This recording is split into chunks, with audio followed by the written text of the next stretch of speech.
I was watching basketball last night with my husband, and I used to play, so I'm a huge fan. Oh, look at that height coming That's right. in. That's right.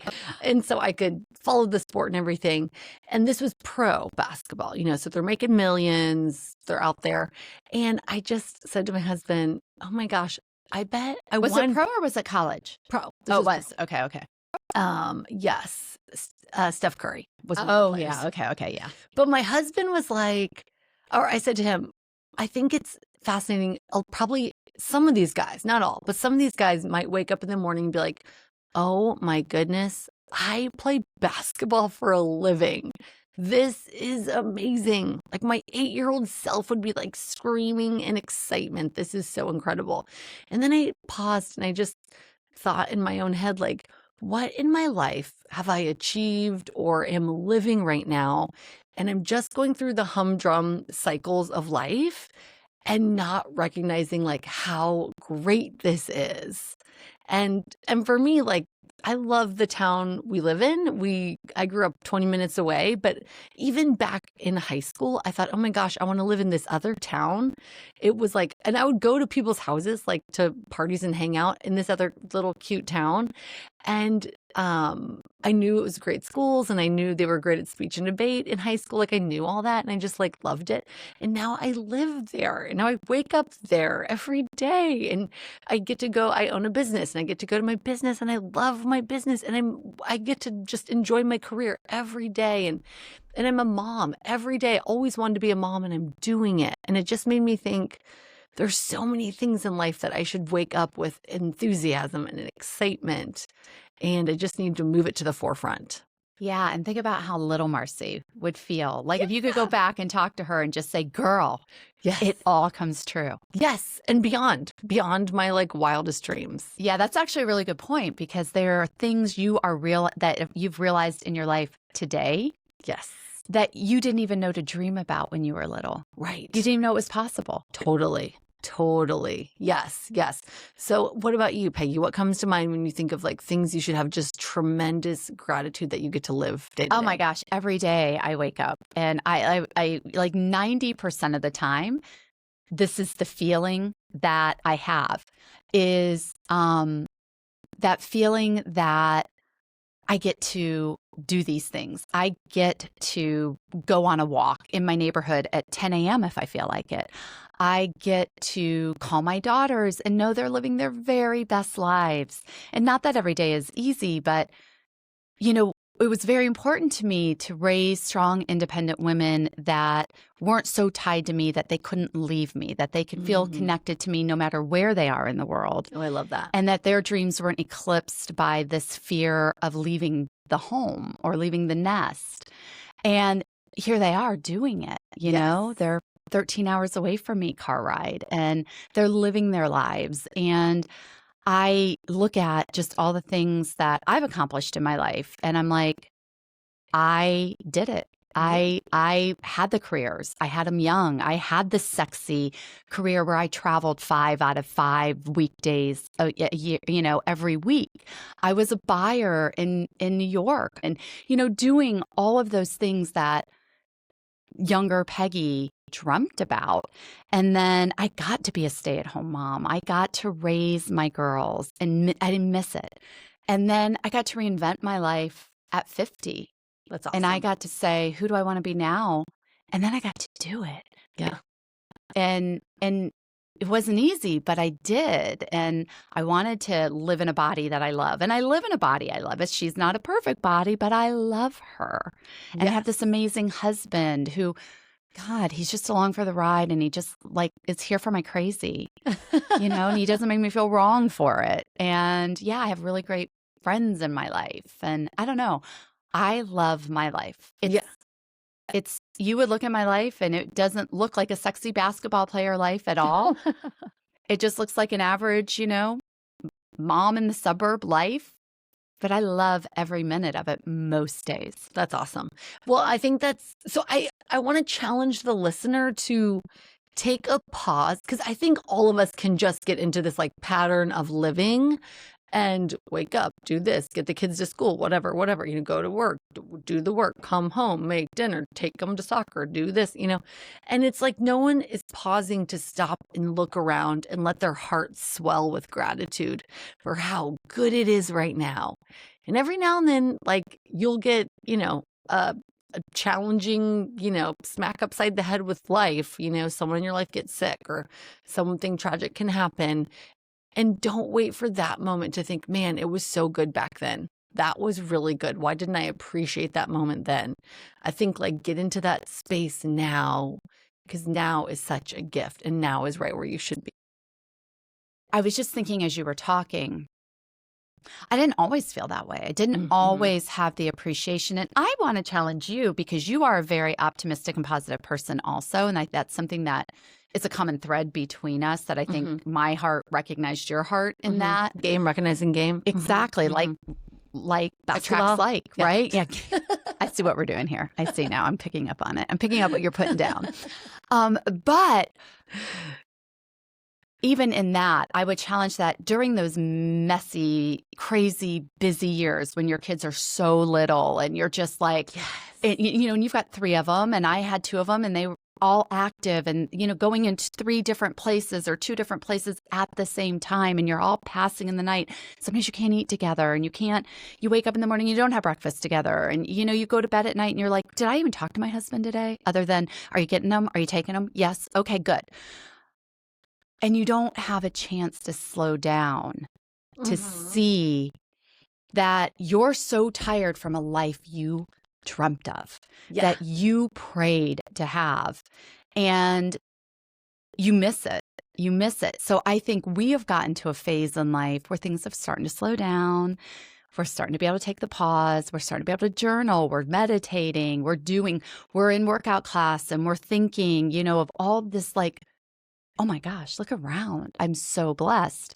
But when you are in the messy middle, we don't pause. So I want to challenge, if you are in that phase of life right now, find time for the pause. Yes. And take time to really evaluate, because the days are long, but the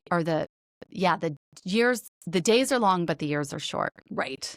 And you are going to look back and go, oh, I wish I would have appreciated it more. Yes. I wish, I was actually thinking that yesterday. Yesterday was Easter Sunday, and we were at church, and I went to my mom's church, and it's a great church. It's fine, but it's very old school, and all the little kids were brought up for children's church in the middle of like church, and it was so cute because they're all in their little Easter dresses and their little Easter suits, and they were adorable. And, they had like, some of them had their like little plushies that they got probably in their Easter baskets before church. And the parents looked haggard. And they looked wiped out because it took a lot of work to put together those Easter baskets, open them up, get those kids in their cute little Easter outfits, everybody dressed and ready and looking good for post-church brunch, and I was remembering those days. And I was like, oh my gosh, I remember being so tired by the time we got to church. And my husband and I inevitably probably had a fight in the middle of it all. And it was just chaos. And I missed it. I missed the joy. And I was sitting there looking at these little kids and they're so excited and they're so happy. And the parents are just like, I got to get through this to get to the next thing. And they're missing it. So I just want to challenge you to take time to pause so that you can create the memory to look back on as part of what you are so blessed to have had. Yeah, I love that. And I think if you're a person that struggles with like negativity or being really melancholy or down, you can start with simple little gratitude. Because if someone's real negative, they might be thinking, well, I don't own a business. I'm not married yet. I don't like my job, or I don't like my I don't have life. the little kids that are up at the front of church. Yes. And like you can even baby step it. Like if you are listening to this right now, you have ears that work, you have access to technology to support you. You probably have a body that breathes air and drinks water and eats food and can digest it. Like all of those things count as tremendous things to be grateful for. Lucky you. There's so many people that would love your life and trade for your life. Well, and here's the thing, we're so busy looking at what we don't have. We aren't looking at what we do. Yeah. And I find, especially now that we've really gotten to where we are working with women more, I find that a lot of women who maybe haven't hit the milestones that society has told them they should at the times that they should. And I'm saying, if you're not watching this, I'm saying that with air quotes, that they should have hit, that they forget, look at the career you've built. Look Right. at your bank account that you've built that allows you to go on all these fabulous trips that mom with 3 kids right now in her life can't do. And look at the home you were able to buy, or the car that you're able to drive, or the clothes that you're able to wear, or the food that you're able to eat, or the fact that you can go out on a Wednesday night with your friends to happy hour and not have to worry about who you left behind to do that. There are so many other blessings where you are that are just building your skill sets for where you're going, so you cannot look back and have regret that I Right. didn't get to live. I didn't get to live. And if you're conversely, if you're the one who had your children early and took on responsibility early and maybe didn't get to have the career and you're like, I have no career. But look at what you do have. Look at this lovely life you do get to live. These people you have the space to love with your whole heart. And so stop comparing. Comparison is the thief of joy. And so just look at where you are and embrace that, because that's going to create all the space for all the really great things that are still out there for you. Yes. In one of Wayne Dyer's books, I don't remember which one, he talks about on a spiritual level. So God, the universe, whatever you want to call it. And he said, if you created the world and everything in it and every idea, every music note, all of it, and someone was complaining to you about this and that, like, how much less would you want to hang out with them and be around them? And his example was like, if someone's getting bit by ants or something, they're like, oh my gosh, I hate these ants in nature and outside. And if someone else is like, wow, you are brave, little ant. I am a giant and you're choosing to bite my little toe and look at you, like with wonder You and go, little grateful. ant. Yes. You go, Glen Coco. So I think it's just such a different and kind of like that same principle of like who would want to be around you if you're just constantly negative complaining. I recently watched Jerry Maguire, an oldie but a goodie, and I do not like that movie. well, Cuba Gooding Jr. is just like this grumpy athlete, okay? And his contract's not high enough. He doesn't like, he's pissed at his agent and, just angry, and he needs money and this and that. And then after, and Jerry's like, maybe try being a little positive. That might help. And then Nobody wanted to sign him because he was he was hard to work right, with. Yeah. exactly. And so then he gets hit real hard. He's on the ground. His wife that's pregnant is freaking out. Like, is he alive? Is he dead? What's happening? Is he going to be in a coma? And it's just like his eyes open up and he is suddenly like, it like hit him literally and physically. And he's like doing these end zone dances and like so excited and so lovely and he's celebrating that moment of life of just like, I can walk, I can talk, I just scored. This is amazing. And it's suddenly the crowd loves him because he's exuberant, he's joyful, he's like, let's go. And that is the kind of energy when we are going through life like, wow, I get to take my kids to soccer. I get to go to this job today that gets me a paycheck. Like that is magnetic. That is the kind of positive that's going to just bring more and more good things in your path. Yeah, I think it's a really good point, because a lot of times we take so much for granted. We're not going to have that moment of such clarity that we have not been living a life that is what we think is beautiful. But we can create a life that we think is beautiful just because we decide to say the life I'm living is beautiful. This life I've got right now is beyond my wildest dreams. Yeah. And having that attitude. Kind of like that movie, Life is Beautiful, where, they're in the concentration camp and they know what's coming. Yes, I love and the it. dad's whole mission is to let his children feel joy in the midst of all of that, even knowing what was coming. And we can choose to make our life the life that we are excited to get out of bed and go to live. And I always think of Mel Robbins. She's like, why would you hit snooze on your life? Like, why wouldn't you get out of bed and be excited about what's coming? And that really hit me because I'm like, why am I living a life I'm hitting snooze on? I don't want to delay starting my day. I get to have this day. I want as many hours in this day as I can get, as many minutes in this life that I can get. And when we can have that mindset, think how that shifts how you go about everything. You're not working out because you should. You're working out because I want as many minutes as I can get. And if I take care of my body, that gives me more minutes. If I take care of the food, if I eat good food, that gives me more minutes. If I am positive, my nervous system is going to be regulated and I'm going to sleep better. And that's going to give me more minutes to live this life I love. So it even shifts how you move through the world when you're looking at it as I want as much time as I can get. And I'm going to do everything to give myself that kind of time. Right. And I think also like just feeling for people out there that have like small kids or challenging careers or, they're in a different chapter of life. If you have to do it either way, like you're going to have to feed your family dinner either way or drive them from A to B. I mean, have to is like, but you want to be a parent that takes your kid to the practice or whatever. How much better is it to show up with a good attitude full of like gratefulness and positivity than to go through it like slugging away and being angry and frustrated the whole day? Like, who wants that? Yeah. I mean, you have to wake up and go through your day anyway. Exactly. And I even feel like this at exercise class because I like to smile in exercise class. Oh, I've been there. I've seen it. And I just feel like I think it's true. I think if you like grit your teeth and it's like your body is responding to that negativity and like, oh, I got it. This is stressful. This is difficult. We hate it, which the caveman brain doesn't want it to be stressful or difficult. So your mind will fight you. That's something we talk about in life coaching. But if you're coming with a positivity and like, this is good, this is fun. I can't believe my body can do this. This is amazing. It's just going to feel so much lighter and your mind isn't going to dread it as much.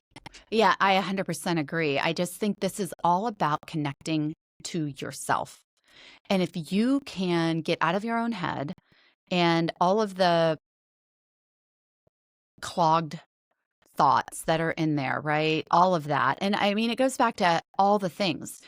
Journal, meditate, take 5 minutes for yourself before your day gets started and just run through everything you're grateful for. Start your day in gratitude. End your day. All the things that you're grateful for that happened that day. It doesn't have to be some big ritualistic thing. You don't even have to necessarily write it down. Think it. Because if you start to do that, you're going to be looking for the evidence of it everywhere you go. That's right. That's right. And your body, you're going to train your mind to find the good. Yeah. Your kids are driving you crazy? Okay, stop. Okay, this was a trick I tried to do when I had my children at home. I hate laundry so much. And I would fold the laundry, and somebody had told me to do this, and I tried it, and I tell you, it works like a charm. I do it now. Well, my husband does the laundry most of the time, but when I have to do it, I do this. I will, while I'm folding their clothes, I'll think of everything I love about them. Aww. So it's a moment for me to sit in gratitude for these lives that have these clothes to wear, that are in my home. That's cute. So it sort of shifts the mindset around it. Yes. You're washing those dishes, wash them and be thankful. You don't have a dishwasher. You're all stuck in the fact, God, I don't have a dishwasher. Who doesn't have a dishwasher in this day and age? Well, guess what you get to do now? You get to wash the dishes and think, I am so thankful we have this food on the table. I'm so thankful for my children who made all of these dishes. I'm so thankful we got to sit down together and actually have a dinner. So many families don't get to do that. I'm so grateful we got to do that. Yeah. No, I think it's good. I think it's really good. So, and just, like I said, those basketball players, some of them are probably really grateful and like feel like they're living their dream. And then some probably aren't. They're probably I can guarantee you some aren't. I have 2 athletes at very high level, and I can tell you, so this is my youngest daughter who is just got the heart of a champion. She just has, it wouldn't have mattered what sport activity you put her in. Caroline would have been in the top. That's just how she works. And so it's easy to take for granted. it's not that it came easy. She had to work very, very hard because she actually picked a sport that probably wasn't the one that she naturally was gifted in. But because she had the heart of a champion, she was in the top 100 in the nation for her age group, So, but that comes with a lot of hard work. And so you get to a place where all you think about a lot of the times is what that hard work is costing you. I don't get to go to the parties. I don't get to go to the sleepover. I'm traveling every weekend to do my craft, to build my craft. I have to get up she'd get up at 5 in the morning to be at a 6 o'clock lesson before school started. School would end early for her because she had a modified schedule, and she would leave and she would go to practice and get another 2 hours in. And then on Thursday, we're on the road and we're not back until Monday. And, we do it all over again for years of her life. So what started out as something she loved became something she resented. And then she got the thing she was working for, which was to play college level tennis at a high level. So she's at the University of Connecticut and plays for them. And I remember she came home and after her first semester, and I said to her, was it worth it? And she said, absolutely, 100%. It was worth it. I'm so glad I did this. But then the newness wore off and she started to have some language that wasn't as positive. And then she got hurt. And then she had to have surgery. And now she has to rebuild to get back to being able to play in the lineup. And now the conversations are how hard she wants to get back to it because she missed it. She realized how much she loved it when she didn't have it, when she couldn't take it for granted anymore.